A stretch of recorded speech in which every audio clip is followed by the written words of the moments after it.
સુરતની એથર ઇન્ડસ્ટ્રીઝના આગમાં દાઝેલા વધુ એક કામદારનું સારવાર દરમિયાન મોત નીપજ્યું છે. મૃત્યુઆંક વધીને 10 થયો છે.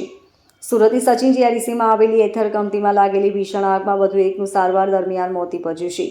અગાઉ 9 કામદારોના મોત થઈ ચૂક્યા છે, જ્યારે વધુ એક કર્મચારીનું મોત થતાં આગની દુર્ઘટનામાં કુલ મૃત્યુઆંક 10 થયો છે. જ્યારે 27થી વધુ લોકો ઇજાગ્રસ્ત થયા હતા, જેમાંથી 4 જેટલા કર્મચારીઓ ગંભીર રીતે દાઝી ગયા હોવાથી હજુ પણ સારવાર હેઠળ છે.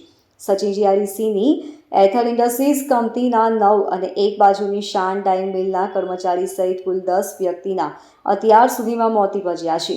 ત્યારે હોસ્પિટલમાં વધુ એક વ્યક્તિ સારવાર લઈ રહ્યો હતો. એ દરમિયાન તેણે પણ દમ તોડતા મૃત્યુઆંક વધ્યો છે.